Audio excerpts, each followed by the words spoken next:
All right, good evening. It is 7:02. We do have a quorum with all Board of Supervisors members here, so we will officially start the meeting for the evening.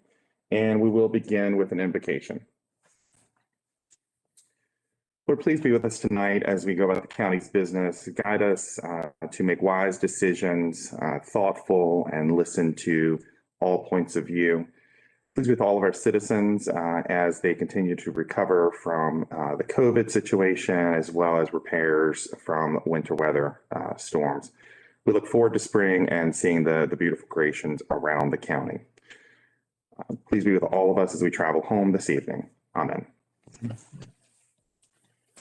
All right, our first item up on, I should say, does anyone have any adjustments to the agenda for the evening? Anything to add, remove, or change?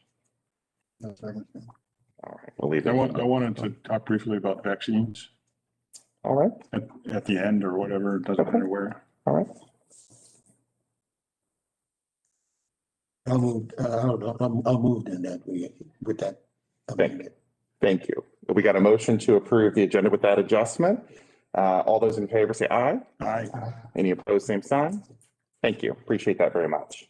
All right, our first formal item then up on the agenda tonight is information technology discussion. Let me see if I can tee this one up for a second and just get us kicked off then.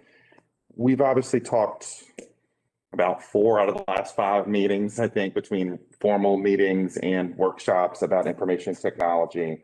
I think the board's been very clear that it's unanimously wants to see the county progressing with technological innovations.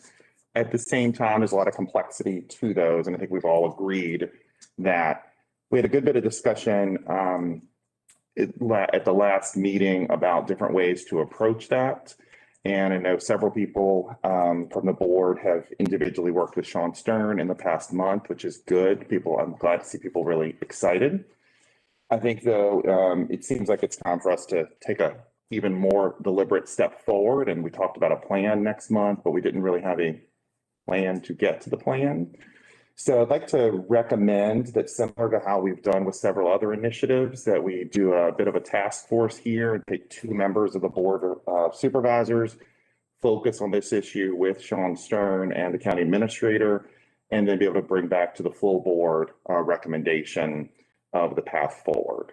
So that's my recommendation for out into there, and certainly open to discussion for alternatives, anything. And if we then are aligned, if we are aligned with that, then we can talk about representatives for that task force. So what's the deliverable of this task force? So that's a great question. I think, I'll be honest, I think that's a little bit up to the task force to see exactly what the needs are, but I would think it's understanding the needs for the county and then developing a path to get there. It does not necessarily need to be that every single step is in there, but certainly the direction. For example, who's going to lead the work as we go down, particularly over the next year, et cetera. But I have great faith in all of us as board members. I think we've done a really good job as we've broken up on different topics like Parks and Rec, Animal Shelter, Hindle, and others. That approach seems to be working really well because it lets us move faster than having to come back to monthly meetings. And I think we've got a great partner in Sean Stern, as we've talked about before, but I've spoken to him, he needs some clear, pointed direction. It's really, it's hard for anybody to say, I'm hearing from 5 different people, plus people in the county administration. I think we owe it to him to narrow that and identify people who can speak on our behalf as the plan is being developed. Agreed. Yep. I see you nodding. That's a great idea. All right. I see the heading nods. Okay. My suggestion would be that we take the 2 people who've been really involved and excited about this. I'm going to suggest that Roger and David both do that. You're not under any obligation, obviously, but I think both of you bring different perspectives to the project. And I think that would be really helpful to have those diverse perspectives in there. I'd be happy to. All right. I'm not sure we need a formal vote on that necessarily. It's just our initiative of how we're going to address something. So happy to have further conversation on information technology, but I think this sounds like a great plan and I appreciate David and Roger stepping forward on that. Do you have any kind of a deadline for when you want us to finish this up? I'm a sooner rather than later kind of person, but I like a deadline. I also want to be realistic. I'd love it. I would like to see it not go past 2 months, honestly. I'd like to be able to say we could have a firm plan by the May meeting. If you happen to get it by the April meeting, I'd call that exceeding a deadline. The May work session or May? You could do either one of those that would Okay, work so- better for y'all. Okay, And I think again, if you could get it for April, that's great. If you have enough of an update that you want to provide just an update and maybe seeking a little feedback in April, that would certainly be fine too. okay. But I think we have agreed this is a high enough priority for us that I would prefer, I'm only speaking for myself. This is, I totally agree. but, Well, I do too. you comfortable with that too? Okay. All right. I'll just make a little remind, like I've been doing, well, for myself for agendas. So, okay. Sounds good. All right, capital improvement fund.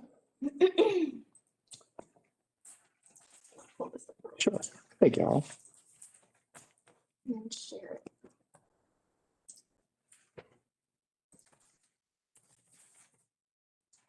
Okay, so you all have seen this a couple of times now.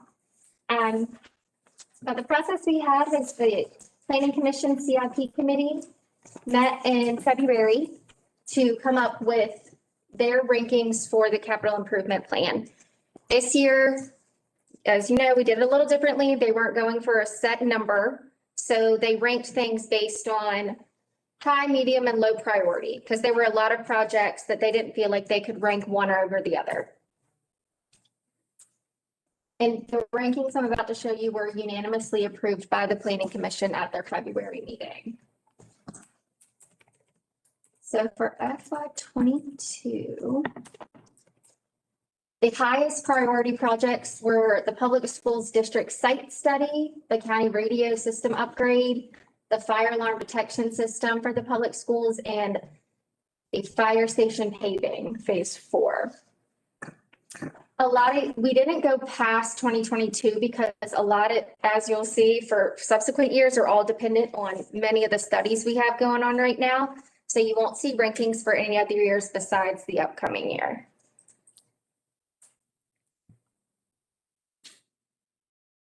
I'm sorry, can you put this pause? Oh, yeah. It's okay. It's a lot to take. All It is. right, so the top section, those are all of the requests that were submitted. For FY '22, and then this is how the Planning Commission ranked them. Okay. And you're saying like the 4 in high priority, they're not ranking one over the other. No, All no. high priority. They thought they were all equally important. I'm a little confused and concerned about this radio system upgrade that we put all that on hold. I don't know what that money's for unless we're just putting it back in a bank. Do you have the write-up from that handy of what the submission was? I can, actually, can I see this board book for next? Radio week? system there, I can speak on that. Oh, okay, if you know, yeah. Yeah, Actually, this was we're in the process of having the consultants determine our needs. This is the next phase, is to actually give us something we can bid out. It gets us a number to what we're talking about. Right, okay, that's what it's for. It's not necessarily what we're gonna do. We'll have several different options, but with doing the first part, this is actually just to meet with what we were trying to do. It gives us a number that we can actually budget for or look at. So this is the consultant, Yes, basically. yeah. Hmm. We're in the feasibility study now. This would be actually what it's gonna cost to implement a system.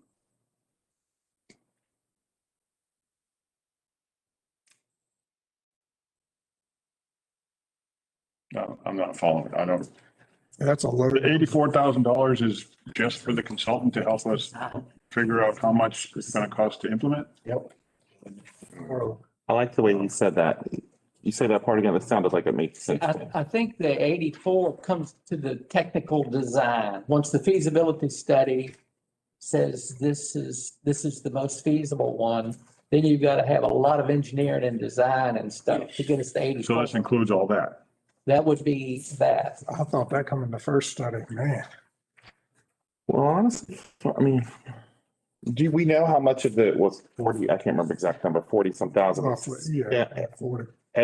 Will all of that have been spent during the initial preliminary design phase? Because I don't know if anybody's in the room that would know. According to the, that booklet that they give us, yeah, that was the list price on the end of that, so. I think now they're telling us where we need towers, where we need repeaters, and what equipment.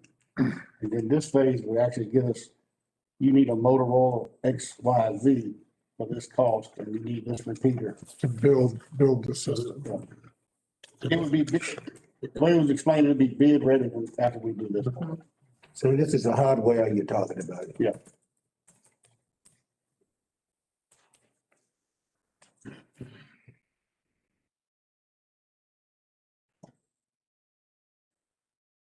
So we're not to, I mean, the point of this discussion is to go deep into every topic. We're taking recommendations from the planning commission. Right. I do hear enough questions that I'm going to suggest we lean toward or plan for Kent to provide us an update in the April meeting of progress so far on the initial, and then some more details on what this, not details of the results, but details of what this would cover so that we can feel comfortable with the next stage of planning. Does that feel like a good? Putting the meat on it. We have a meeting next Wednesday. Right, so it is the CIP, your actual vote on it was scheduled to be next week, but if there are a lot of questions you need answered, I don't know y'all's feelings on pushing it back, or if you want to send Ken a list, maybe Well, he could come to the meeting and answer some of those. When we vote on the CIP, we are simply voting to accept it. It does not commit us to funding nor the prioritization. So it's an interesting, that is what has been explained to me and what we've done in previous, you've got the most experience, okay? So we can continue to make modifications. None of them are automatically funded because we've accepted, but our vote will be planning commission, you've done your work, we accept your output. And so I think we'll be in good shape then. Okay. And then are you saying next Wednesday. Okay, you're talking about that meeting or you're talking about a meeting during the day? Yes, yeah. Okay, so That's when they're gonna come back with their first phase of information, of what they found so far. all right. So But between y'all, will someone communicate to Kent then that we're looking for him to come in the April workshop to, okay. So looking forward, these are kind of ballpark numbers at this point, because like I said, they're all going to be based on what the studies show. So just to give you a little preview of what might be coming up. So this is for FY 23. But you all look through those. Is the Hindle phase one, is that just the feasibility? That's not the right word. for it. This Handle phase 2 is just carryover from the past. It's not real. Okay, but we have, so phase one is just, is money that's already been set aside. That was already, so this would just set aside more. And then when we spend, when or if we spend it is dependent on the feasibility study. Exactly. Okay, Which is just getting started. We just selected the company to do it. right, okay. Pretty good. Wait, I'm sorry, I apologize, I'm a No, slow you're fine. reader. That's a really expensive bathroom renovation.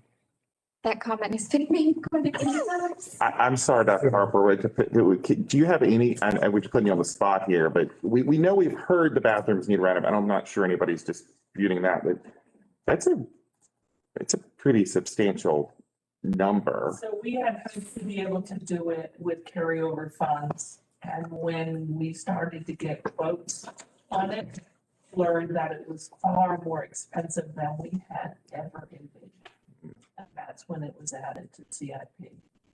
And the site study request is for next year so that we could find out the viability of these buildings long-term before we go to requesting the renovations. of the restrooms. Okay. And the and if you don't know, the restrooms at the middle school have like kindergarten size Yeah. toilets and Okay. facilities and. So on a similar vein, you've got the cafeteria planning for 2023. Would that really need to be a separate plan, or is there a way to roll that into I forgot what the name of it was, but the broader feasibility study that's currently in 2022? I'll certainly talk to Bo about that and. Seems like it would be more feasible just same way you're saying you'd know better about the bathrooms, you would just know better about all your facilities. What percentage of the 2.5 million is middle school? Wow. I mean, is it It's just that. less than I half? thought it was the high school and the middle school are the ones that were 2.5 million. Right. I'm asking of that 2.5, how much is just the middle school? I don't know if we have it broken down by that, but I can find out. I was going to consult the master book. It It's right. may in fact already be in the I book. think Bo might have actually broken it. That's okay. It's not your book. I mean, I totally agree that middle school needs to be done like yesterday, but that high school isn't so bad. Maybe it varies by the bathroom. Some are, Dealing with old stuff over there. too. some are not great. Middle school. is Yeah, awful. I'm talking about.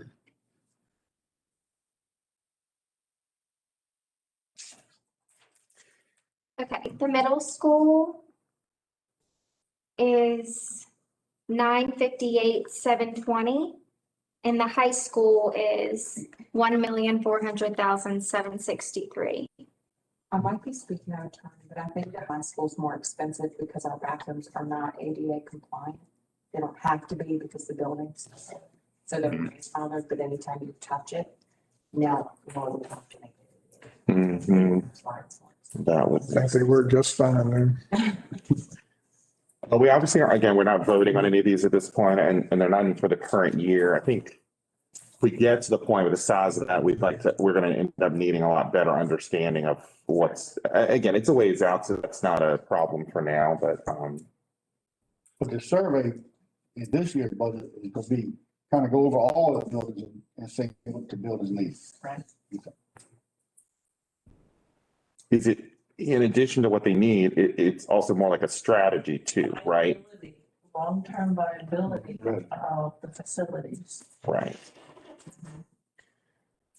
What does the high school land survey then? Sorry, can I just keep the whole back up? What's the difference of that one? What's the difference of that one then? So in the CIP before I came 2 years ago was purchase of land for a new high school. Okay. And planning for the new high school, I guess that's been in the CIP for a while. Yeah. So what we suggested was to push that back and have a viability study, a site study done. You know, I don't know why that was put in CIP before, Mhm. other than, I guess, the county wanted to look for new facilities at some point in time, and that's wise. But before going that route, we first need to find out about our current buildings. And so that's why we asked to kind of push that to get the study first. I don't think that's wise. Let me see that one. For the survey. Just what you said makes sense. I just curious on what specifically done the survey would. So the district site study or The one, number 5 right there, a land. the land survey? Those two have been on there for a long. Is that one's just, but I thought we cleaned slate and started Uh, with these this time. I think it, but not in the future. Those are the ones that keep just getting bumped. So the other thing that we're looking at, and I don't Okay. know if that got combined, are the athletic facilities at the high school. And taking a look at the land behind the high school as well, for athletic facilities. Because right now, there's a real That's fine. challenge trying to use the baseball field Yeah. as a football field. And, Yeah. you know, we can't host certain things because we don't have the appropriate facilities to do that. And so, all of that has been some of our CIP Right. requests. With that, looking at the sports facilities piece, would that be part of the piece that you're requesting for next year, that total viability, or is that just the? We had separate. You back up one studies for those two things. But I'd have to go back and look at what was submitted. So for the survey, all they put was you need to have the land surveyed for water, sewage, engineering and design for a new facility. He said it's it's the first stage in planning for a new high school.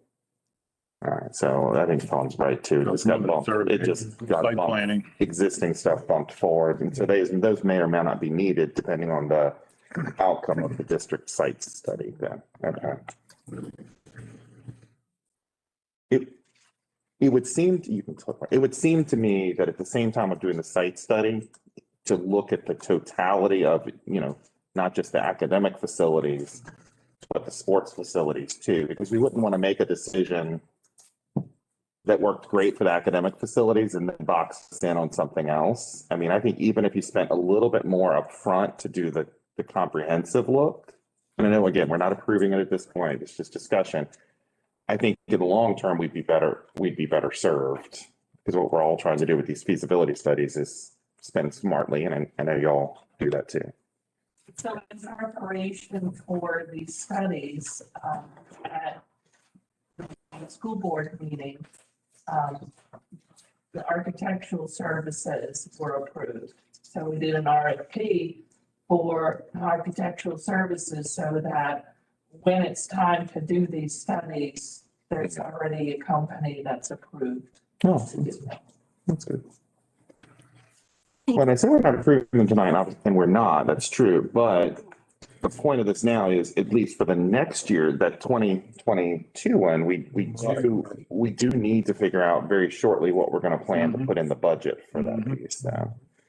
So I think it would be nice then if you and Bo could look back at that district site study and see, confirm either it does also consider the athletic facilities, or if it doesn't, what do we think a reasonable estimate would be to look at the totality of that? I really worry about breaking that up and then getting to a place where one is strict together. That's easily, now that the board's approved company that would do those services.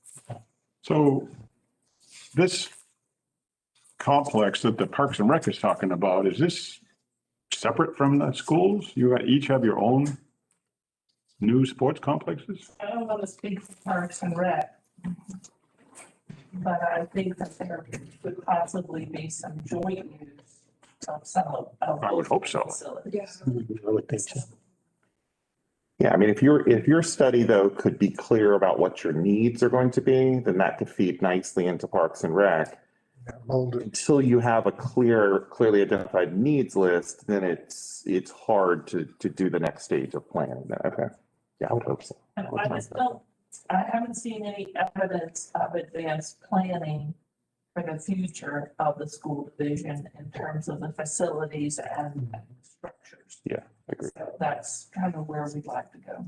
Mhm. Okay, so this is looking forward to FY '24.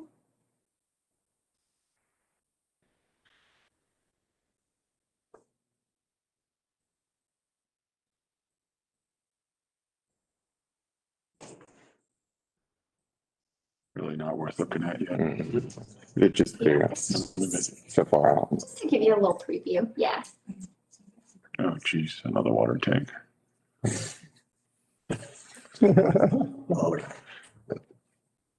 Next thing, I think there's just a couple. Yep.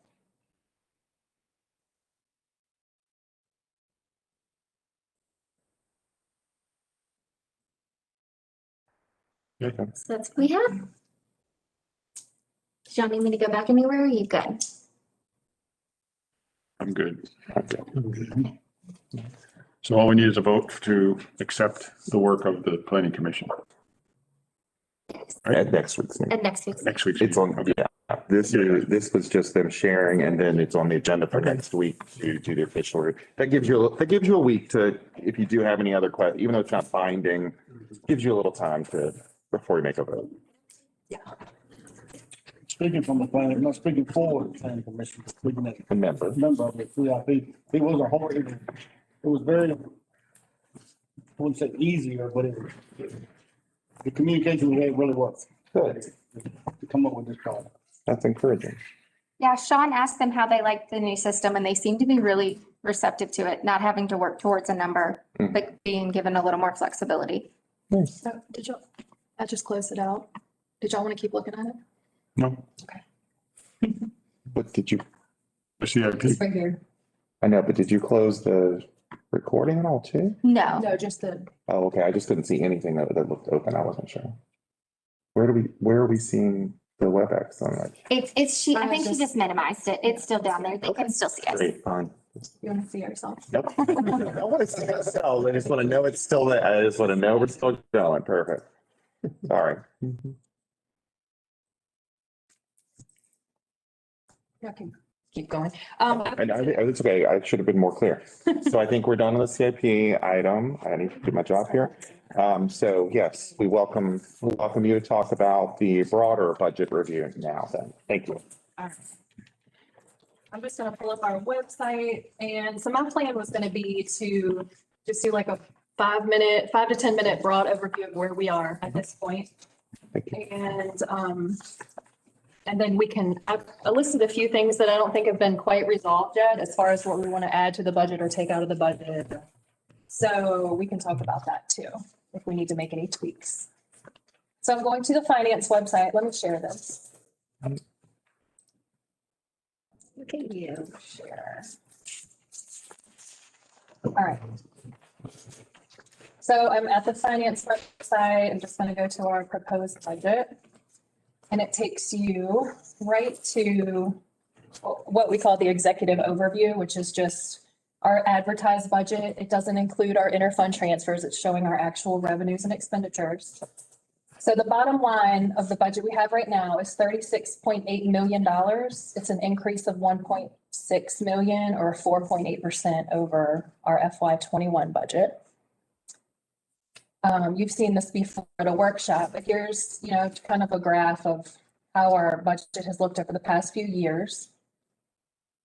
The blue line is showing our local transfer to schools. I put that in here because that's a pretty large chunk of our general fund expense. So we're going from 2.77 million local transfer to 6.774.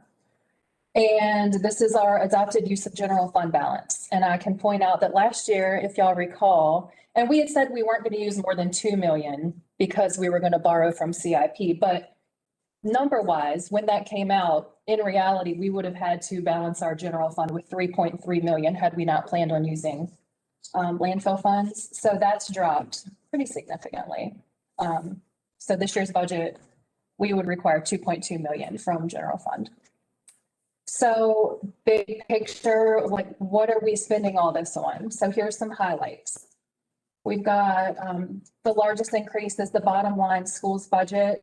And a lot of that is due to an increase in their revenue as well. So $913 increased spending there. We've got a decent amount more of vehicles and equipment that we had discussed at the CIP workshops. A lot of departments in need of that. So that came to $350 over what we had spent on that last year. Sheriff's budget included 3 new full-time deputies, which came to about 180,000. We can get some more detail on this from Frank. Are you still with Piedmont Regional Jail meetings too? I know Taylor is. Oh, David, you are. So y'all might be able to give some more updates as we go through the budget process, but I know Taylor had mentioned those expenses are on the rise. So, I mean, we don't really have much control over that. They bill us, we pay it. $180,000 is what I've put in for our budget increase. Information technology, I took out the full-time person, but I added, I think I added about 35,000 over and above what we used with Sean last year or current year, because so many of those expenses we were able to charge to COVID. Why did you take out the full-time person? Just through all the discussions with Sean Stern, and he had indicated that he had talked to everybody, and it seemed to be the general consensus. I didn't agree with it. I don't agree with it. And we can talk about it Okay. after this. So I'm just letting you know what I've done in this budget, and it's definitely not final yet. So we can add, subtract. That's the consensus I came to, was that we weren't gonna go with a full-time I IT. don't think we should be changing the budget based on a vendor's say so, though. Let's go through what she's done. Let's go through what she's done and then we'll address items that we have concerns about. Okay. The 30,000 in the emergency management department was for that full-time fire clerk, receptionist, administrator. We left it in there, haven't taken it out, but I know we hadn't had much discussion on that. So that's an increase there. At the same time, we have a $96,000 decrease in planning and zoning because last year we were budgeting for 2 positions, this year, just 1. Welcome. And then the 1.5% cost of living cost about 56,000. So those are the major increases. They net to a total of almost 1.7 million, which was about our overall increase. Looking at revenue, we've got 1.68 million more coming in property taxes. The assessment value was a lot higher, but you also remember, I think we decreased our budget last year because we were thinking COVID would impact us a lot more than it did. So that's a lot more revenue coming in there. And based on the checks that have been coming in from the landfill, I'm looking at a $420,000 increase. Hopefully those large checks continue. So CIP is getting more revenue. And then the schools, the budget that's out right now, which I think Carly mentioned, it's maybe changed again. So it's constantly changing until it's adopted. But the budget that we're looking at now has $400,000 more coming in state and federal revenue for the schools. So that's a very high level look at it. I also wanted to look within the general fund, since that's our main operating fund. You can see here our expenses coming in at 21.8 over 19 million in revenue. That's where our 2 million difference is that we would need to pull from reserves.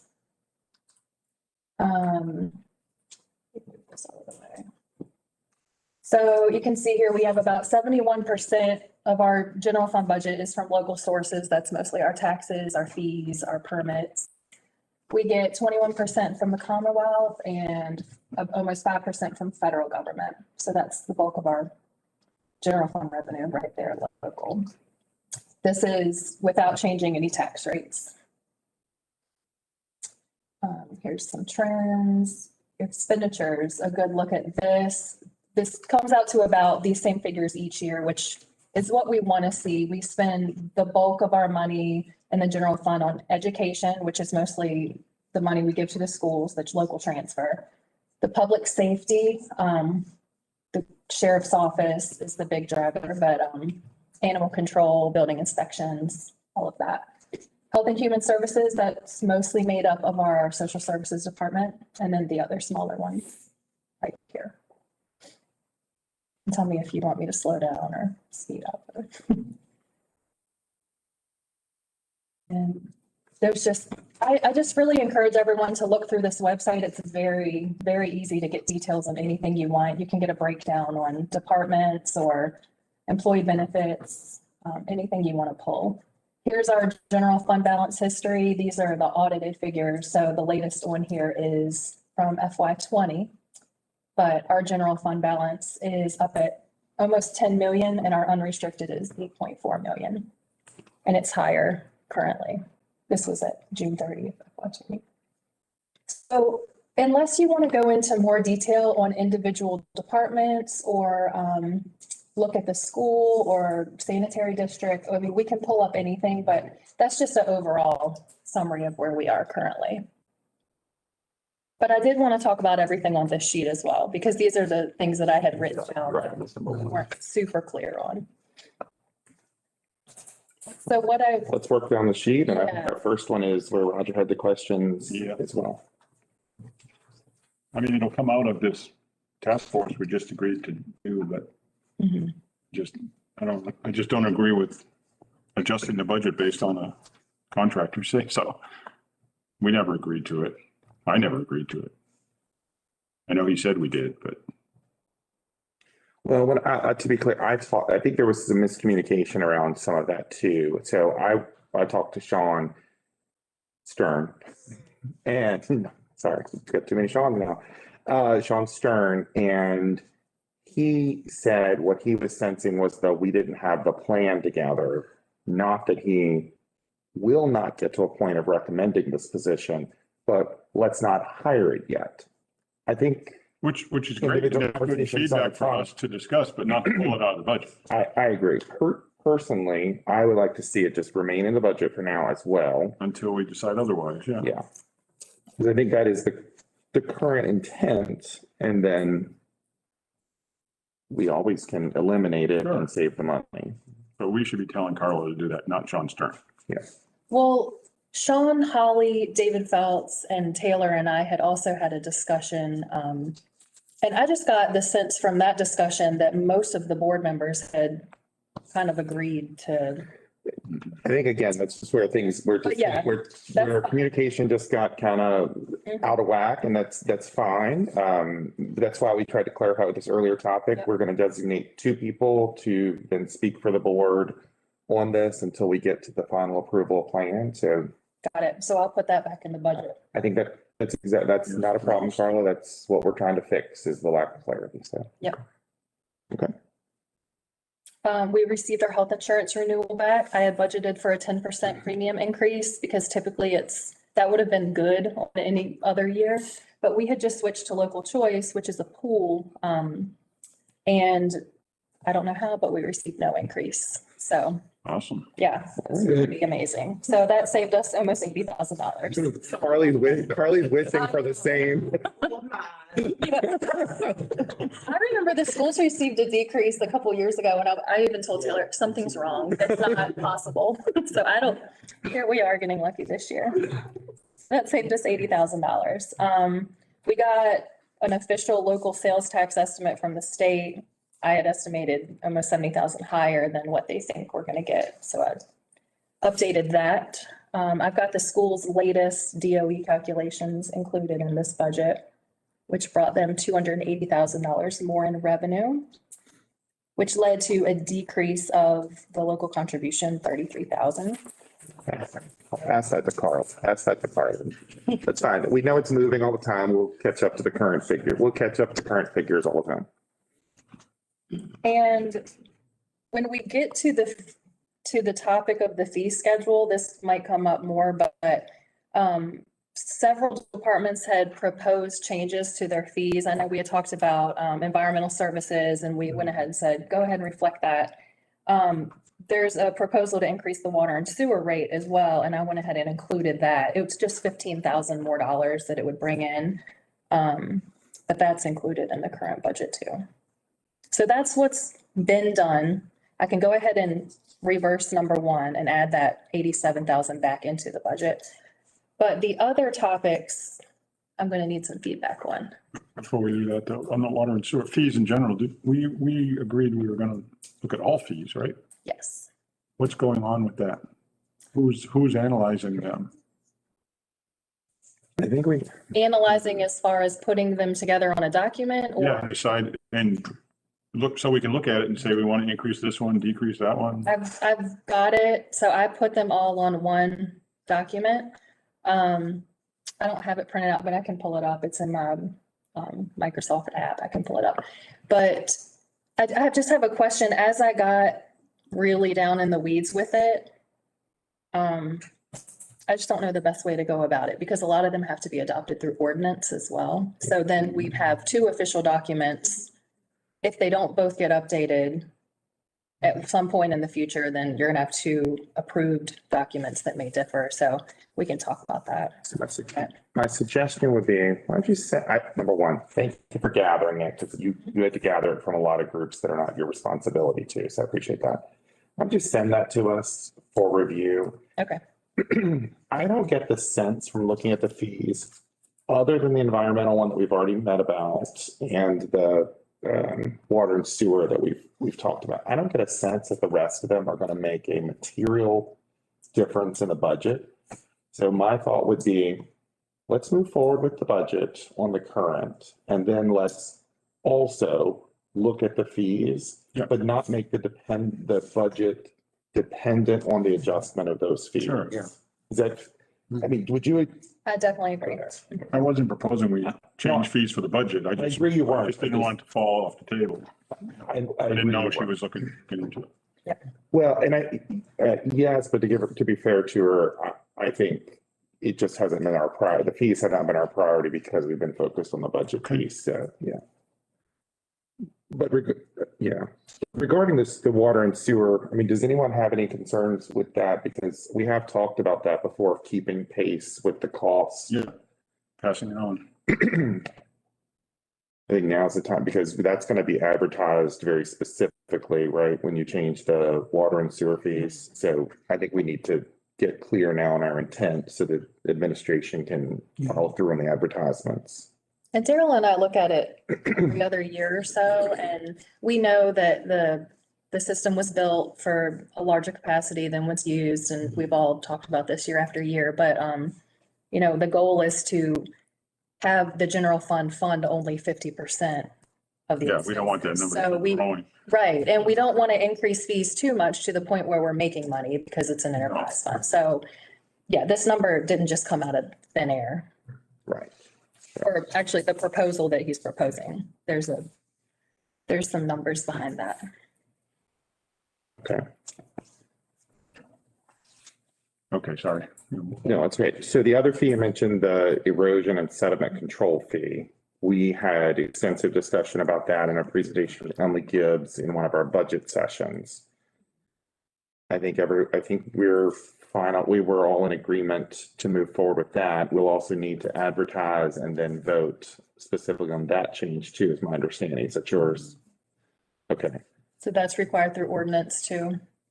I don't think you just do it by adopting a budget. That's correct. Okay. You can- Patty made a suggestion to me though, just one day when I was in the office, was that the ordinance could be changed to not reflect the specific amount of the fee, but to something along the lines of set by the board or administration. I'm not sure the details. I think that might be good to look at Jeff. Is there a way to make it more streamlined? He's up there.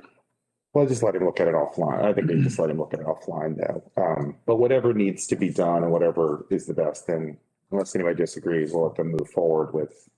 I talked to the finance director in Powhatan and she said that they went ahead and took all of their ordinances and did exactly what Patty said.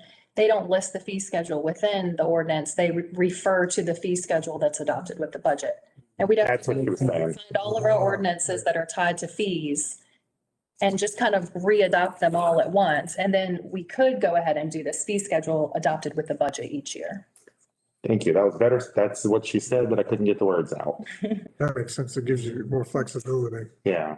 All right. So can you, I mean, just as you're working through then all these ordinances and advertisements, work with Jeff on the best way y'all recommend to do that. Will these ordinances be included in the ones that you're going to be bringing to the planning commission every month? No. Okay, Yours are just yours are only land Zoning. use and zoning, right? Right. okay. I mean, I did submit proposed changes to Carla, but that wouldn't be one of the ones I'm bringing to planning commission.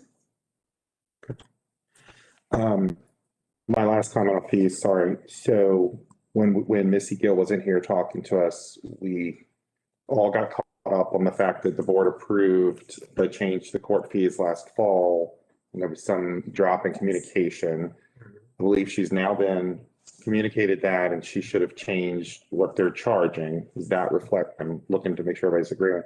And then has that been reflected in the budget as well? Yes, but you won't see it as an increase because we went ahead and looked at what they've collected last year and this year, and it's not on par with what had been budgeted. So, but yeah, we did take that into account. Okay. Yeah. I was looking. And I talked about- That's consistent with your understanding of so you covered the money part. That's consistent with your understanding of the implementation and the communication with Missy too. Okay. Okay.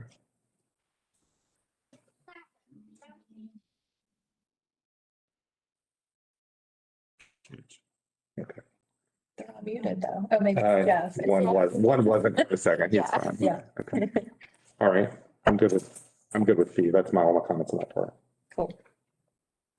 You want to go through your discussion items then? You want to do those? Sure, it's just questions for you guys. I had listened in at last month's meeting when you brought the two guys from the state to talk about the reassessment and whether it's required. Right. And I didn't get a sense of whether you actually wanted to go forward with moving the reassessment up a year or just I do. table it. You do, okay. I talked to Laura since then as well. Jeff, I'm going to have a specific question for you to just ping you on this piece. I talked to Laura. She said that there's a challenge that didn't get brought up in the discussion with the state, is that there's only 5 companies in Virginia that offer these services. We're using one that we've all seen a lot of problems with the performance, and we know Laura's making a recommendation not to continue with that same one. Leaves you 4. The one that she says is kind of the unanimous among Commissioner of Revenues, like this is the best. She has talked to them because they're the best. They have no extra capacity. They're already full up. And so you're probably going to only be left with 3 other options. And she's not convinced they will necessarily have, because people tend to have these scheduled years in advance. It's a bit of a challenge, she said, to kind of get somebody to change the schedule and add in the capacity. Where I left that conversation was with her was that we suggested we go ahead with an RFP to see what the proposals could be, because while I know her recommendation in the state's kind of saying theirs, we want to do the full reassessment. We may not be able to do a full reassessment if the capacity isn't there, but her RFP would then come back with those proposals and the companies would then say what they're able to do. And then we could be in a position where we have to do the desktop one first and then follow through. So Jeff, so my question to that is it okay for us to move forward with an RFP first and use that to then inform our decision about whether we're going to change the schedule for the assessment, or do we have to make a change to the schedule before we can even RFP the services? No, you can, I think you can do the RFP and get proposals in before you make the formal decision whether to advance the schedule or not. Okay, thank you. And then my suggestion would be, let's plan for the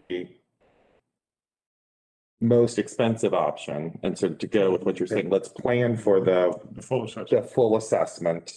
If it comes back less, then we're in good shape, but we want to be conservative with our budget. Okay. If everybody's comfortable with that, then I think we need to instruct the administration to work with Commissioner Revenue on that RFP. And she has been working with some of her peers. There's some suggestions about really revamping how the RFP was done before, like a lot more specifics, trying to avoid some of the problems we have with the current provider.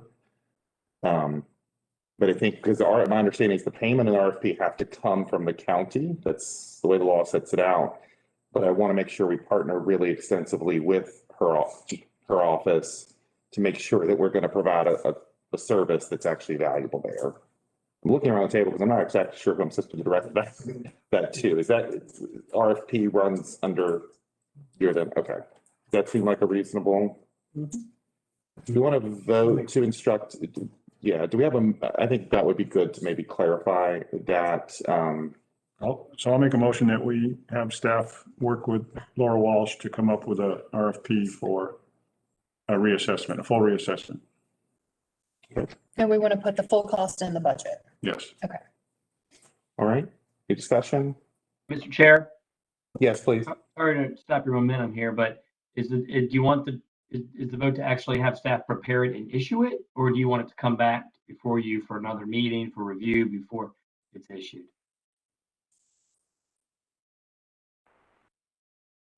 I wouldn't even know what I'm looking at to review. So I think if they work on it together, if they truly work on it together, it should be able to just be issued. Would you like to revise your motion and perhaps say with approval of the Commissioner of Revenue that it can be then issued? Okay. So amended. Yes. Okay. Deborah, thank you. Clear, everyone clear on that then? All right, so to recap, a motion to instruct administration to prepare an RFP with the Commissioner of Revenue for reassessment services and issue it once there's approval between administration and Commissioner of Revenue. All in favor, respond to sign of aye. Aye. Any opposed, same sign? Okay, you got what you need on that one then? Yep. All right. All right, and something we haven't really talked about, but it's included in the budget is all of the various agencies that we fund. So I went ahead and under the Board of Supervisors department, because a lot of the payments come from there, but some do come from other departments. I kind of gave a little summary here. But I'm going to pull this spreadsheet up and let you look at it. And this will show the amounts we're giving and who they're giving them to, comparison from last year to this year. And I also have on the website all of the documentation that each of these people sent in. If, you know, if you want to dive deeper into any of these, we can look at it, or you can look at it outside of this meeting. Well, let's just highlight the ones that are different unless anyone has any other questions. So this one's new, the Free Clinic of Powhatan, and she had come and spoke at the Yeah. last meeting. Yeah. Okay. $3,000. This is an increase, Madeline's house, Wow. small increase there. Mhm. Not really anything else new on these small ones. This isn't it though. There's more below. Okay, I'm just right. So that wasn't a huge Right. change there. And Piedmont Senior Resources is not on this list because they're a requirement. Is that true? I really don't know. I feel like if Piedmont Senior Resources is paid out of, I mean, the reason it's not up with the Board of Supervisors is because we've always paid it out of this budget line, which is with the Health and Human Services. Okay. But to me, it's the same, almost the same services as Steps. a few others. So And Matt, I would say even Madeline's house, Yeah. some of those, I'd be, or the free clinic, I'd be in favor of some of those actually moving into the Department of, or the Health and Human Services stuff, because I think that is a better Mhm. reflection of them. Me too. So I can rearrange. Y'all want me to go ahead and Yeah, rearrange those? Yeah. Okay. But anyway, here are the larger. So in the breakdowns. top one, it was pretty much Madeline's house and the new one. Everything else Pretty is much. the same. Yeah, oh, sorry, to be clear, I mean, I think Feedmore, the bus service, I mean, most of these, I think, move to like Health and Human Services type for clinics. I hope our citizens are benefiting from, Well, we've asked for a report. I mean, that's a good point. We've Yeah. asked for, and we have been receiving reports from these regularly. There were two that I won't name that I had concerns about over the past year, and then they Right. have come through with reports and proved their services. I think it's incumbent upon all of us as supervisors, if we see one we're not feeling confident about, we should ask them to come talk to us and prove that out. Mhm. I agree. I mean, I'm agreeing with you, Sean, yeah. but, Well, like, I mean, not, that I support Madeline's house, but I mean, is Amelia citizens using it? Versus, because we have a center for that here in Amelia now. Mhm. You know, could we better help somebody with local people rather than, I'd say that's all I'm wondering. I mean. And when they send in their budget requests, a lot of times they will put, the numbers served of Amelia citizens and all the other counties that they serve. They'll kind of do a recap of that.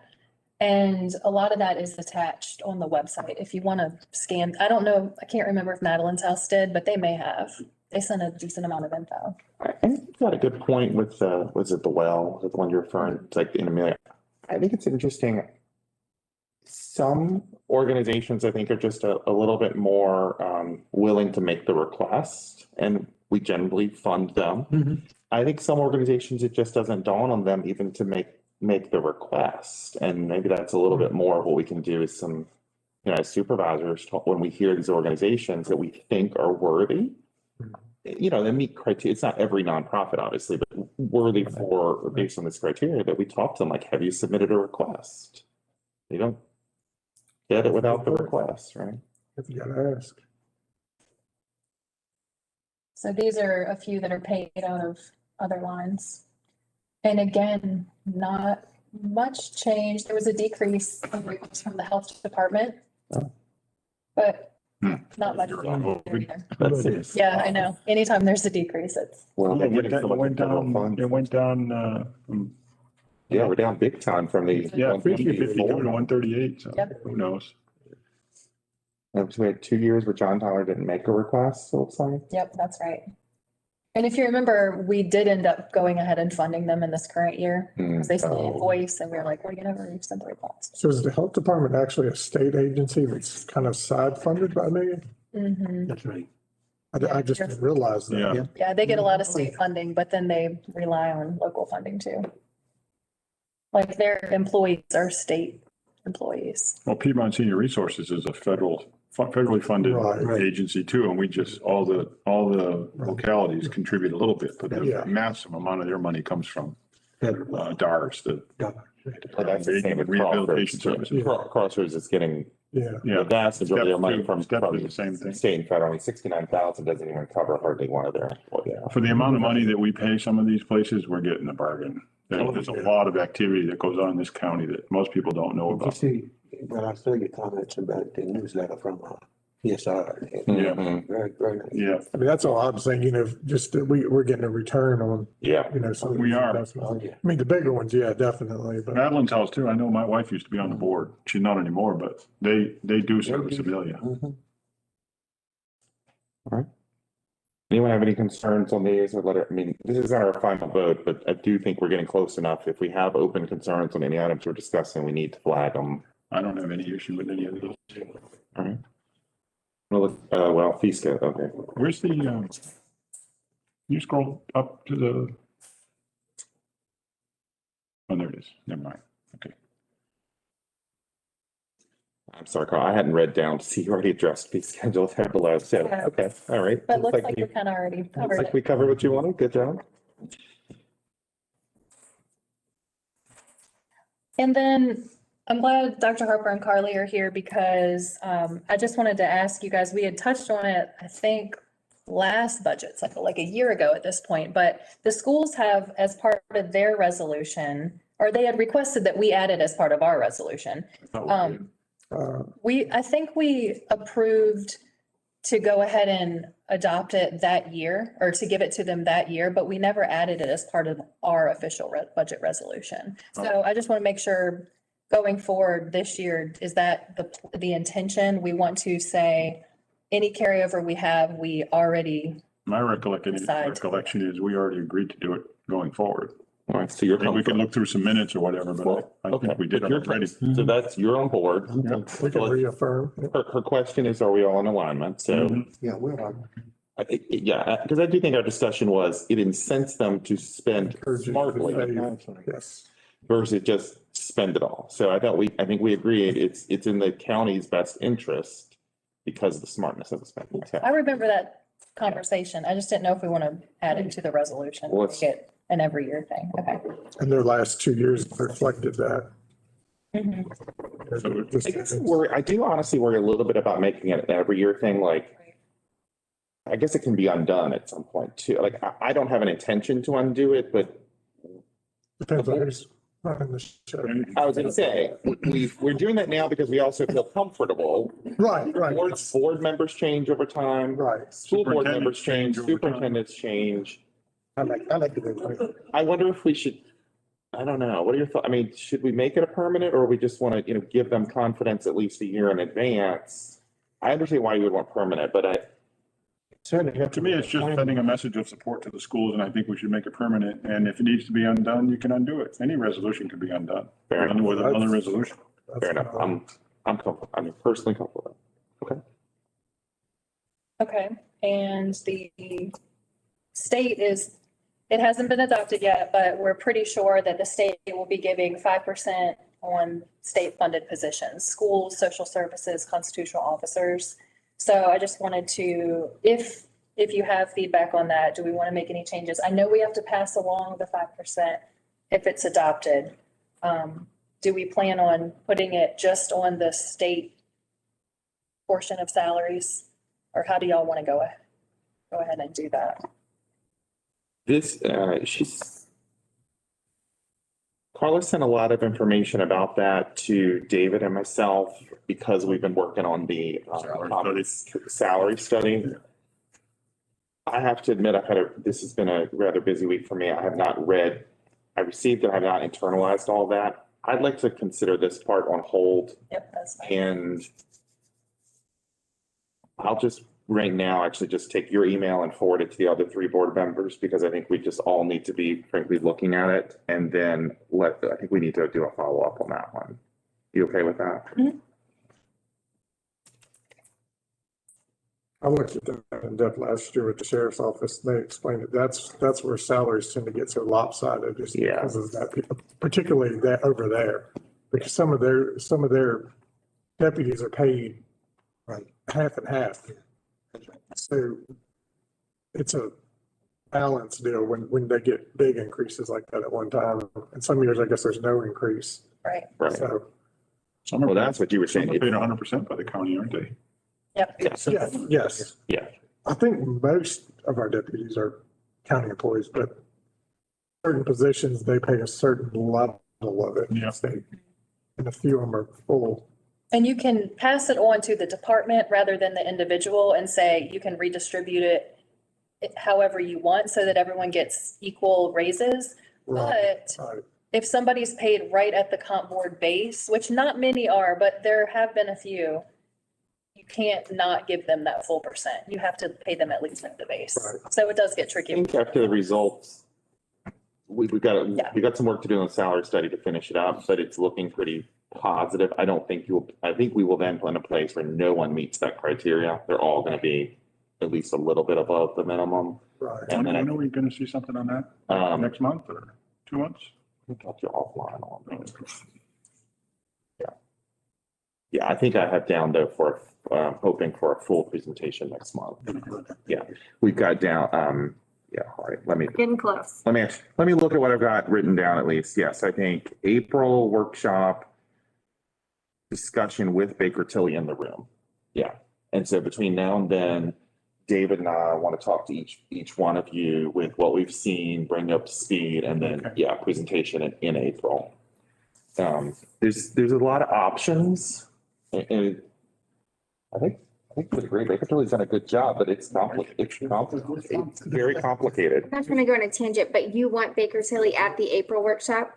I just want to get that scheduled with Trina. Yes, 'cause we're correct. Getting kind of close. Okay. Yes, correct. I had talked to her about that on the phone one time, but it has been a little while, so yes, confirm. That would be great. All right, so then CIP, that's what we need to run through this. I don't need Don't it. have to We're tonight. not ready for a number yet. If we were, I would add it into the budget, but we're not there. So I'm all I done. know, I'm like, you can really. Uh, It was a beautiful day and all, but But it's not quite summer it's not yet. summer yet. All We haven't right. got the spring yet. I brought my like really thick coat because it's always cold in here. Okay, so I think we will need to, we'll talk this in April too, but I think we will need to put a placeholder in for implementing the results of the salary study. Again, we're not quite there yet. It does not look like we're far off most positions. Actually, we're much more competitive with surrounding counties than I think the common perception is. But there are probably some adjustments in some places to be made. And I think at the most, to be honest with this, I think with the most aggressive version, it would be an annual increase of $150,000. So we're not saying we're doing that, but like, just to give you some ballpark, like we're pretty close. And that's the total of all county employees that they all got to market. Yeah, What about internal equity? it addresses that too. Yeah, I mean, how are we looking there? Do you? It's actually not as bad. It's actually not as bad as the perception either. Okay, Good. can't wait to see it. Good. Yeah. And I think that's the value that comes in. Like when you just don't have the things studied often, then perception takes, and Yeah. there are some places that there's some movement needed, but it's not widespread. I don't want to, I mean, it doesn't mind. You're right. It's not widespread. Yeah. All right, so we will have to put some of that in. I've got a couple other items. I'm not gonna go through them all now, but that I just wanted to do some follow-up. I think I'll just poll board members offline to make sure we're aligned on a couple of other smaller things, so. And Joseph, I don't know if you wanted to talk about any of the positions you had written down that we decided to go ahead and fund, but we're going to revisit and see. Those are actually all, Okay. that's all on my list that we'll just poll and do a little talk and then get Make that back to you. Okay. I'll even send you the one. Well, I'll get through that in the next week. It's fine. Okay. Is the deputy county administrator in the budget? It is, yes. And the reason I didn't list that on major increases is because last year we funded the economic for the same amount, so it was a wash. Okay. I think we're making a lot of progress. Schedule wise, we're still in good shape. We're meeting up for the notices and hitting all of our deadlines for that too. So between the two of you, you're going to take care of advertisements. And I know we're not quite to that point, but just all of a sudden we will be, right, for the advertisements of the budget, et cetera. We can be ready to roll whenever we think we have a budget. Now, we typically, in the past, have had a public hearing at our regular April board meeting. I don't know if that's still the goal you want to stick to, but just for timeline's sake. I think we should. And then we need to get it to the paper, about 2 weeks ahead of time? So. I'll make a note for myself. But Yeah. I'll make sure we meet that deadline then, Okay. yes. All right, so April regular meeting, public hearing on budget. So we haven't heard from Sam Carroll yet. Are we gonna think about putting anything for that in the budget? On the water and Yeah, sewer? I assumed that would be with the CIP stuff that we need. It wasn't listed in that, but it would be a CIP item, right? And we said we need to still finish those. Is that fair? Or Yeah. is that what you, I don't know. Can we let him go next so that he can Yeah. log out if he wants Oh, to? let's do that. Sure. So if you just want to hit the orange stop sharing all the way to the left, and then I change it. Yeah. Thanks. Hey, good evening. Thank you, Sam. Appreciate it. We probably should have let you go a little earlier than this. Thanks for the reminder. No problem at all. I've been sitting here getting some work done, so. Don't really have a whole lot to report yet this month. We started at the beginning of February. That's when we got the contract signed for working on the PER for the Highway 360 utilities. And what we've done so far, we've looked at some options for a new plant and waiting on some manufacturers to get us some pricing for that for the new Smacks Creek plant location. But we've been working more on the existing plant and what can be done there. And we'll just start with the existing plant. We believe we've got the space there to double the capacity, taking it from 300,000 gallons a day to 600,000 gallons a day. We're looking at two different options. One is using more conventional circular clarifiers. They take up a larger footprint, a little bit, and it's a little bit more cost. Then another option we're looking at uses a different type of clarifier that's rectangular, and by doing so, we can combine some of the other tanks that are needed, and with using common walls. And if you can imagine, with round clarifiers, you've got a lot of void space in between them, whereas square structures, you can stack them together nice and neatly. The only problem is that it doesn't work very well just straight from the manufacturer. So we're discussing with them if some modifications can be made that we think we can make it work. So waiting to hear back on some of that, but it's progressing. But that has the potential to save a few $1 million by going that route. So that's it with the existing plant. With the new, any questions on that? So these upgrades to that plant would be to pump everything back from where we're talking about expanding to the existing plant. Is that right? Yes. Okay, And we do think 600,000 gallons is probably going to be the max we're going to be able to get there. sure. Um, Did you? Oh, go ahead. No, go ahead. I don't have anything else on the old plant. Okay. On the new plant, one thing, let's see if I can share my screen here. Got too many screens.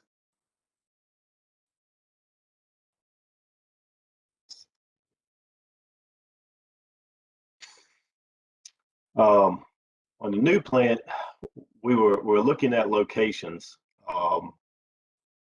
We had just tentatively talked about it near this intersection here. Where would a good location be, and to be able to discharge directly to the Appomattox River? We think we can get some better withdrawal limits versus Smacks Creek running through here.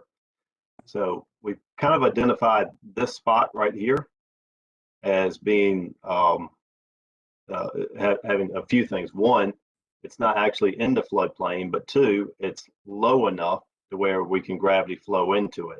It seems to be like a ridge that runs along right through here, and all this land is up much higher.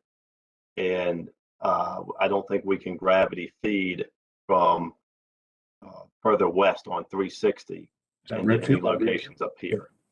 Yes. Yeah. This property here.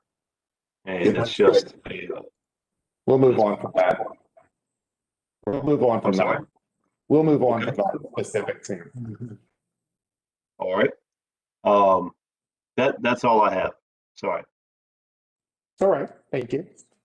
Have you found out whether or not you can transfer the license from where the old new proposed plant was and the new one? No, it's not just a transfer process. We're essentially going to have to apply for a new permit. You've determined that to be fact? Because you were going to look into whether or not it was possible to transfer. No, I don't have a definitive answer to that yet. So I need to do that. I'm going on the assumption because we're drastically changing the location. Okay. The Appomattox Road. Yeah. So what's the next step? I'm not exactly clear on what we need next. Maybe I'm just missing that. Well, We need, one of the things we're doing is identifying the cost to develop these plans. And once you know those costs, that will help dictate the next step, which direction you want to go. Okay. so what do So you, when do you, yeah, sorry. go ahead. So when do you expect you would then be able to come back to us with a set of options with pretty close estimates then for us to make those decisions? Probably about 2 more months. Takes about 3 months to go through these PURs. Okay. If you're talking about, you could double the capacity of the current plant, do you know what the current, what level are we at with the 300,000? Do you know what capacity we're at currently with that Well, approximately? you use about 100,000 gallons a day of water, but you also do have a lot of I&I flows. And so that is really pushing up the demand on the plant. And that's one of the things we've talked with Daryl some about, and trying to find other ways to help reduce the I&I flows, because that's eating away at your capacity. Okay. Okay. So Sam, I'm gonna mark down that the intent then is to present proposals to us in our May workshop. That's 2 months from now. And that would be May 12th. I'd like you to give us a pretty good advance notice if you think that date starts looking like it's not going to happen, so we don't get surprised on that at the last minute.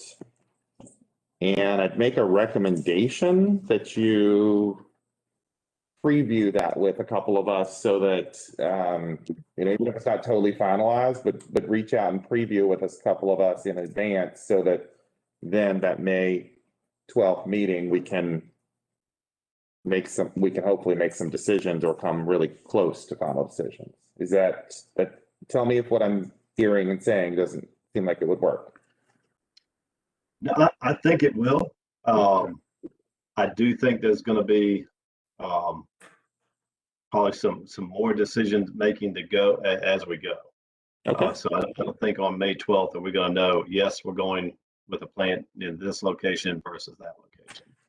But you would have several options, what I'll call options with directionally accurate pricing for us to start working through.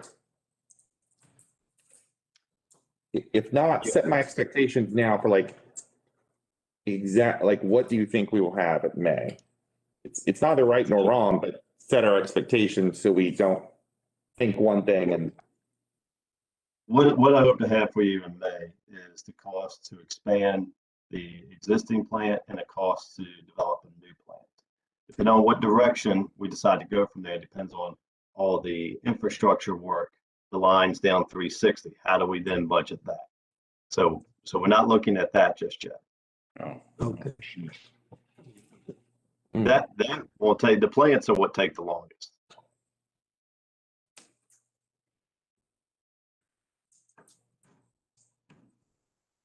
How do you know, or not you, let me see, how should we know we need all of which of those options to choose if we don't understand the directions, like where the lines would end up going to? Like, it feels like for us, that's the more important decision first is, are we going to achieve what we want, with where the water and sewer is going to go? I get why you're saying that's the plants are the harder and the longer, but it feels like that's difficult for us to make a decision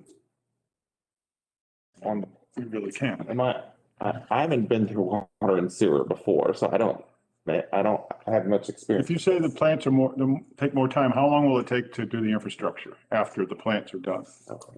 Probably another 30 days. A what? 30. 30 days. Oh, Okay, yeah. okay, all right. So have the plants in May and infrastructure in June. Okay, all right. I guess I made an assumption of a lot longer afterwards. Okay. No, and mind you, in May too, with the new plant, we're having to make assumptions with DEQ on what those discharge limits are going to be. He said June, right? All right. So Yeah. Make that too. All right, so we'll schedule, I mean, things can change, but like I said, give us some lead time if it looks like things are changing, so we don't get surprised last minute. So we'll say May for proposals on the sewer plant, and then June proposals for the infrastructure. Is that phrased right? yes, that's correct. But I want to go back to the new plant a little bit because make sure you understand what we're providing in May. We're having to make a lot of assumptions because the discharge permit, we won't have that. That's about a 6-month process with DEQ. And we need to identify, what type of plant, not what type of plant, I'm sorry, but what capacity we're looking for, the location where we want to discharge. And that's kind of what we're working through now. So as we identify locations and things, we'll work with the county. I'm not going to wait for a board meeting and such and see if, is this location viable or another one? And then we can start working more with DEQ to solidify the new plant location. What we're going to have in May is just more of an approximate cost for that plant. You feel good about where we're talking about this? I mean, you're closer to, you're clear. Yes, sir. Okay. Okay. Thank you. I don't have any other questions. That's good. All right.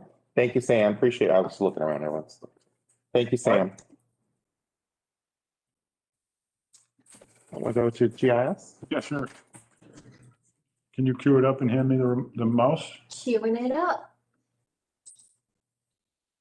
I hope the mouse works from that. I was gonna say, based on my experience, the I mouse, can swap places. based on my experience, the mouse won't make it. Or I can slide there. over, yeah. You can slide over. Hear this.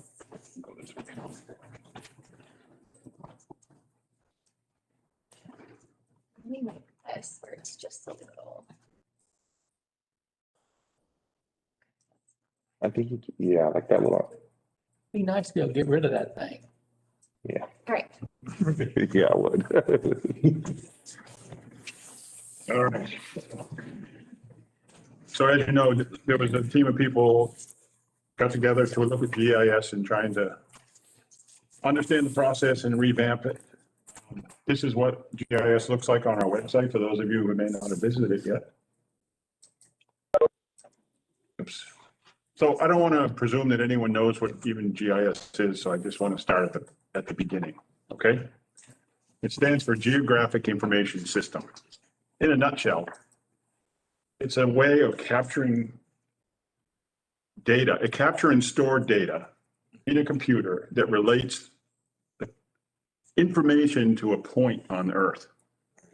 So what I would say is think Google Maps with lots of information. Like if you type in an address, it zooms to that address, and then you can click on various layers, and you can have all, in our case, all the tax information, pictures of the property, the house, whatever. You could put whatever you want in there for a location that is tied to an Earth, a dot on Earth. And like, for example, tell you what the current zoning is for that one. Yeah. Okay, okay. You can have basically unlimited amount of information, and a lot of it we don't currently have. Some of it we'd like to add, Okay, but we don't also want to walk before we run. Sure. That was part of this whole discussion. So this would be available to the planning department, real estate agents, developers, public works, and the public in general to be able to go and look up their assessment, print out their tax cards. They could do whatever they want. It takes a burden off of staff. So it has multiple layers that the user can turn off at will, just like if you're in Google Maps and you want to look at satellite view versus street view or whatever. It's very similar. ForeFlight, I use it when I fly.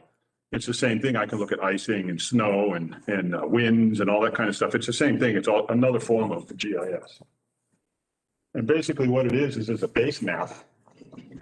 And then you can have all kinds of other layers in it, whatever you want. Parcels are in ours now. Zoning is not in ours right now. We'd like to add it, but this is just a general thing. You could have as many layers as you want. You could have voting districts, which is something we're asking to have. So people can say, what district am I in? Put your address in. I'm in District 2. oh, that'd be nice. The registrar said she gets a ton of phone calls about that, of people not knowing what district they're in, so. Yeah. So why should we improve GIS? What's wrong with it? Why are we even bringing it up as a problem? We currently use Timmins for hosting. It's a database. You're hosting a database on a server. And we pay Timmins an annual fee to host our data and update it, supposedly. All the development work for our current GIS was done with grants. The grants ran out in 2018. So little has happened since then. Some updates are done monthly, like Laura and Sarah from the surveying company. When they make new plats or Laura does work on tax cards and things, it gets updated in our Bright system. And then it's supposed to go to Timmins and they update our GIS. Those updates have not been happening. The last edits to the database were done in March 2018 when the grant ran out. There is work going on with Kenny Llewellyn, but that's more related to 911 addresses and that kind of stuff for for the fire and rescue, sheriff and all that. So, Okay, so can I stop you? So that's actually, so what you're mentioning, the fire and rescue, that's another example of this too, is. well, there's so much you can have in there. So like sheriff puts pinpoints and says, well, then this is which fire company should be assigned to this. Like it's how they would then dispatch out. Yep. They can do that, yep, and it can be Okay. private for just them. And Daryl Okay. can use it too to show where his fire hydrants are, septic lines. Meters. And he can have private access that some public can see some of it. He can see some of it that you don't want the public to see. There's so much you can do with it. Okay, gotcha. But our database is out of date and it's incomplete and it's really a mess.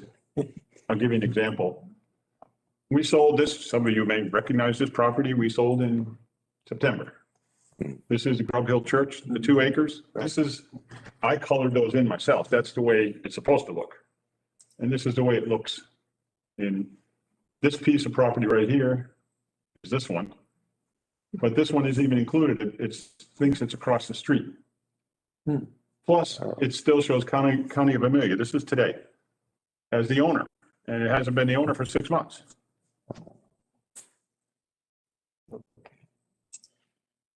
So our proposal, the team's proposal is to, well, first of all, we evaluated 3 companies, including Timmons, they're one of them, Hurt and Profit, and Esri. Esri, all of the satellite imagery that's used for all 3 of the ones we talked to is done by Esri. But Esri also does what Timmons and Hurt and Profit, H&P do. If we wanted to bring it in-house. Yeah, we would have to Esri bring it doesn't in. post a website like Timmons or Hurt and Profit would. We would have to have someone here doing all of the, You told private, you said. Esri owns the imagery. They would work with us if we wanted to do it in-house or if we wanted to hire another third party. So that just gets more complicated. So we didn't want to go with them. Okay. We would like to switch to Hurt and Profit. We could explain the multiple reasons why, much easier to deal with. We think that they'll be much more willing to do the updates and do them right. And I don't want to slam Timmons because they're basically doing what we're asking them to do. We're just not asking them the right thing at this point. We need to fix that too. So the project that we are proposing would consist of mapping out the entire GIS process internally. When a property is subdivided or sold or whatever, who owns each step of that process, all the way through getting it up on the GIS? And then we want to identify the responsible party for each one of those steps and gain a commitment from them that they own it. And we all understand what the process is and how it flows, because there's a lot of misunderstanding right now, and there's a lot of finger pointing, and there's a lot of, I didn't know I was supposed to do that. And then Hurt and Profit, if we go with them, would clean up the data completely, redraw the lines based on drawings that we have, add any layers that we want, like public works, zoning, the voting districts, and any other ones that we can think of they would update. and they can fully display our property cards without having to go between several different databases. It can show right there. Yeah. Show the building footprint of the home, show the picture of the home, all right there. Oh, that would be nice. Previous owner Really, history. yeah, just so previous much- owner, when it was sold, all of that. Yeah. Yeah. Oh, All wow. right. Nice. And then they would update it monthly at a minimum. We can update it as frequently as we want, but monthly would be the norm. And they would maintain accuracy at a high degree. They're all about accuracy. So the cost and the timeline, it's actually not as bad as I thought it was going to be. We want to create a new template, and I saw this $5,000 and I'm like, that's ridiculous for a template. But after talking to them, they describe what has to be done. They have to design the template of what we want our tax cards, for instance, to look like. But then they have to program, to write an API, you know, APIs are, we have to write this code to take a field from the Bright database and put it in this place on the template. And there's a lot of programming involved. So it's a one-time $5,000 cost. And they would redesign the template to be exactly the way we want it. And then the annual GIS layer maintenance support is $7,000, and the annual mapping and maintenance support is $5,000. We currently spend $6,000 a year on Timmons, strictly for site hosting and site maintenance, not really our changes, but just the site hosting and maintenance. And then we pay an hourly rate for any of the work Kenny Llewellyn and anyone else does. And Carla told me, I think it's running about $75 an hour right now. All right, so the 6,000 now correlates to the 6,000. 6,000 now correlates to the 12, the 7 and the 5. Yeah. Yes, it's more money. But we're not getting the work done right now. I agree. I'm just trying to Yeah, so it up front, I think the third one there, it says 5 is actually supposed to be 6,000. So our first year, it would be 18,000, but then 13,000 every year after that. So the web-based mapping maintenance and support is actually 6. Well, how many hours are we putting into it a year right now at our hourly rate? Oh, I'm sorry. Yeah, this one's 6. We're putting 100 hours in it. I sent Roger the exact number. What was the question? Like, how many, at our current, like, if we're putting 100 hours in it a year, you're actually way over. For 2020, we Yes. were at about 6, this is me ballparking these numbers, about $1,600 In addition to the 6. in addition to the 6. It's not a lot. I would say it's not many hours. Oh, no. But is that part of But the, that's only the 911 I stuff. would say, but is that part of the problem? So the numbers look actually surprisingly small to me. But what I'm hearing you say is a lot of the problem is we're not putting enough work into the updates. Right. So Because nobody knows who's responsible for doing it. Nobody Well, in nobody this- has been responsible for do doing it. you expect though that if you clarify the responsibility, that people will actually have the bandwidth to be able to then do those things? Or is it going to then be, well, I'm not willing to take accountability for it because I don't have time? Well, You know? that's a good point, because if we stay with Timmons, and for instance, Laura comes up with a database of changes of tax records, and Sarah comes up with, just picking a month, say, I don't know, 3 new plats. And they submit them to Timmons, we're gonna have to pay Timmons an hourly rate to do those updates. With Hurt and Profit, they're including all that in this number. Oh, Yes, it includes all the updates, all the redrawing of lines, anything we want done for a year is included in that number. And honestly, one of And the best, I hammered that 3 times, right? it is, and one of the best things though, is this is a one-man show.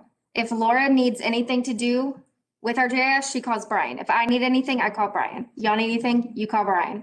It's one person, that's it. Wow. That's one It's of not the a biggest one-person company, issues. but- No, But it's they're not. signing Yeah. up for, No, Yes. he does the GIS for the state of Virginia, if you have Hurt and Profit. She has experience. And I've worked with him. He is amazing. that's all. And that's one of the big issues Laura and I run into all the time now is we don't even know who at Timmons we're supposed to contact. Yeah, and it just Because it's changed. such a big company and it changes all the time.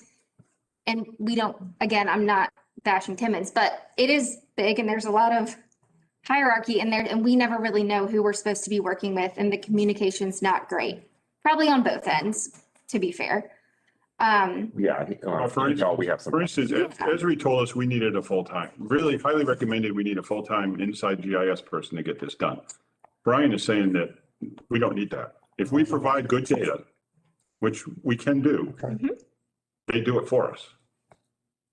And he can take our tax map book and immediately as part of his setup, go in there and correct everything that's wrong, Right, so, which brings me to, which is part of our cost. So what I'm suspecting is they just have a better infrastructure that's going to let them deliver. Like, so when you've got it and you can pump it into your computer, when they've invested all that money up front, then they've got this where if your infrastructure is kind of poor, you're having to, it's a lot of effort, therefore the cost gets passed on. Yes. and for Timmons, it seems it's much more just automated. You give us data, we'll put it in, you get it back. This guy's actually going to be responsible for drawing the lines and everything. They will take it from our input, they will make it right.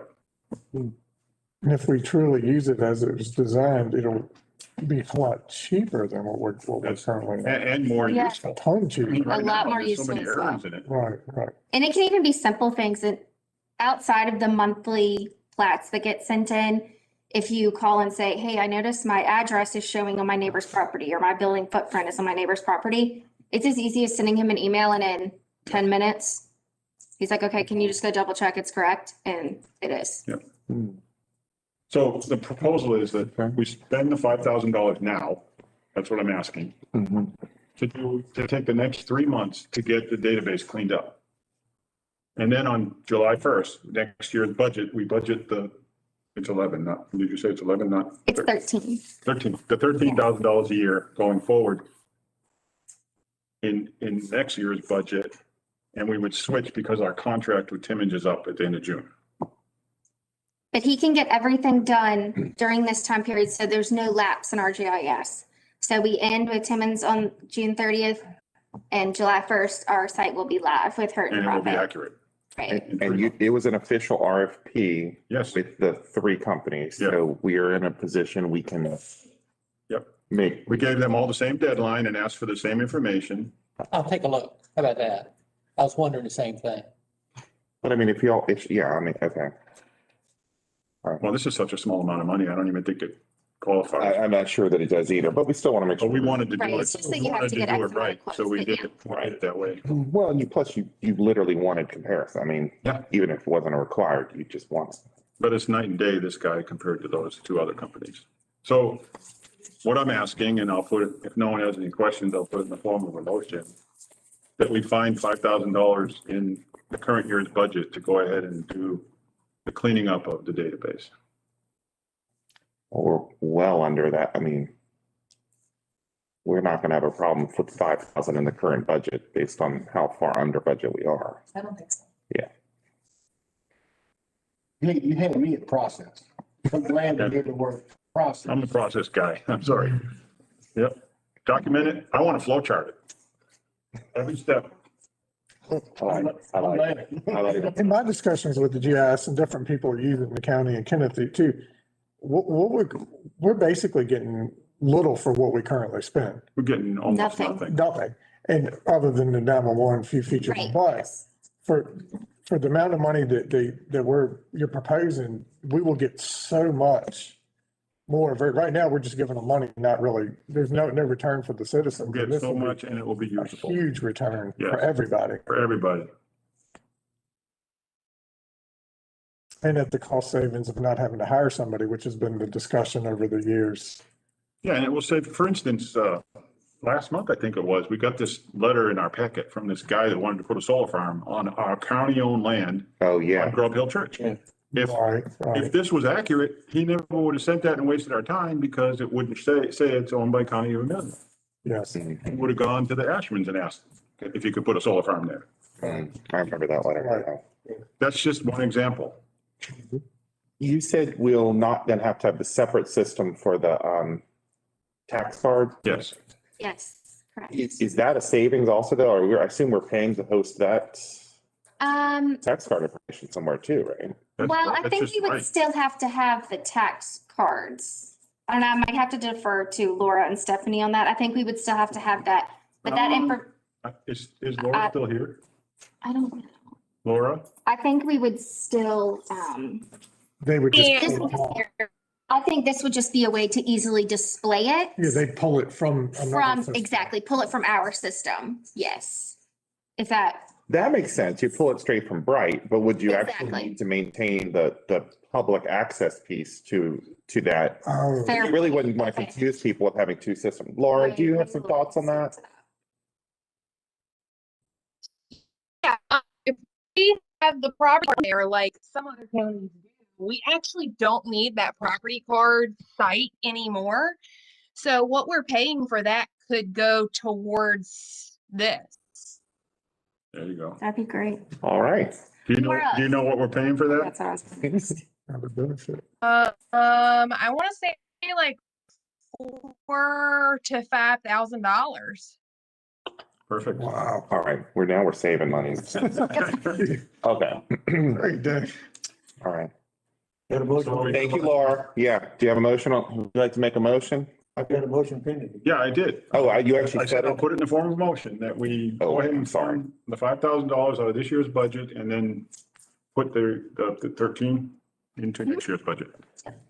I'm sorry. I get you. I thought you meant I would do that. Yeah. All right. Any other discussion on the motion? All right. All in favor, respond with aye. Aye. Any opposed, same sign?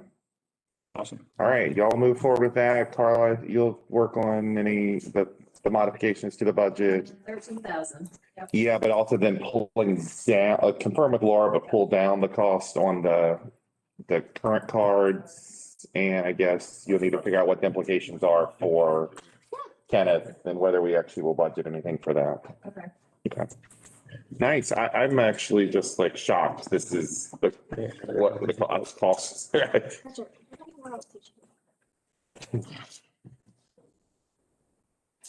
Do the layout one up there, maybe. Can I break it? There. All right, would you like to talk about vaccines?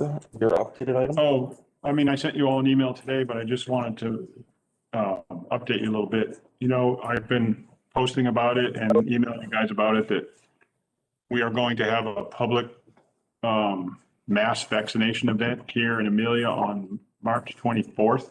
The details are still being worked out, but it's a depth, as I spoke with the acting or the interim director of the Piedmont Health District. And she guarantees us that we'll get at least 600 vaccines, and I'm pushing her for 1,000.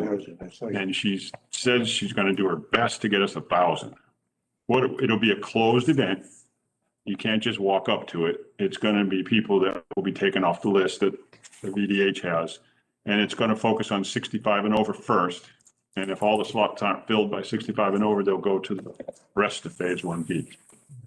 And Kent Emerson, I started working on this because I didn't know what was going on, but I talked to Taylor and Kent today, and they were already kind of working on it. The date hadn't been set yet, but now it has. And Kent is the point man for it. So I'm going to be working hand in hand with Kent. I want to keep involved, but I'm going to defer to him. I'm not going to keep, trying to drive it. I wasn't aware that he was already working on it. Great. So. Is there anything we can do? Is there anything we can do? Because that's. When the time comes, we're going to need volunteers for giving injections. Your wife has already volunteered. And She's a nurse, by the way. She's not just randomly volunteering to give. there might be, I thought everyone knew that. I just clarifying, yes. But I mean, the location is being worked out. I guess that Kent's talked to the schools and it's all in the works and it's going to happen, and I'm just happy. Excellent. But there will be a list of resources submitted to Kent and an MOU for whoever we have to do the location with to sign. And it'll go from there. Good. Whatever the resources are, if it's volunteers, we could use the help of the other board members and the monitor to get the word out, Facebook, paper, whatever, but we need to make it successful. And I think you said one of the volunteer things would be call, like, that's a lot of people to have to call and get them confirmed Yeah. from the Yeah. Department of Health information too. Yeah. Okay. Great. Thank you. That's You're welcome. very promising. That's the end of our stated items. When you're in your GIS though, you reminded me of one other thing. I'm just asking a quick question. We have the work underway around, I forget the right name of it, but the electronic coding ordinance. Was it ordinance?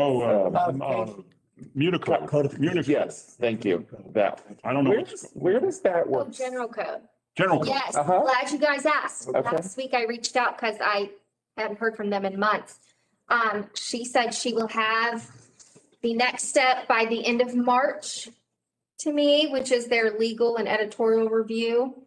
And then the next step after that will be making the actual live website, because I don't know if y'all have looked at the ordinance now, but it's in a very odd way. The live site will be there within the next 2 to 3 months. The project will be completely done. Oh, okay. Yes. Yes. What about ordinance changes that are brought up because of this review? Yes. We're going to So- have public hearings and all that, right? Yeah. So I'm gonna send all those. I asked her how she wanted me to handle that. And she said, because we're already at this point in the process, whatever she has as of right now is what's gonna go. But there will be a section for amendments. And then annually, everything will get added back in, and then the amendment part will just keep rolling. Okay, so let me make sure, that's things where we know and we initiate an amendment, right? But aren't they supposed to also be identifying, hey, now that this all gets turned electronic, these are the places we see that your ordinances are inconsistent with state. Yes. Yeah, what Yep, you- we'll be getting, that's going on right now too, during the legal review. Oh, We'll okay, be getting that back by the end of March, she said. okay. All right, Yeah, I'll forward y'all the email that she sent me, just so you have more information. that's nice. There's a lot of really good stuff going on, y'all. Yeah, there is. Okay, now, we have closed session. I believe before we make the motion, I believe the only item will be this, there's 2 items, but I believe they both fall under discussion of acquisition of real property. Anyone have anything else before we make a motion on that? We didn't have a chance to talk about it. Yeah, you would take a little break and just see. I'd have to call Jeff, but Yeah, Christina's outside, so It's a second topic. or We you need you guys Jeff- can go huddle We'll in the need corner. Jeff on it. Yeah, can we just mute and call it 1 second, just make sure we feel this is covered?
Unmute us.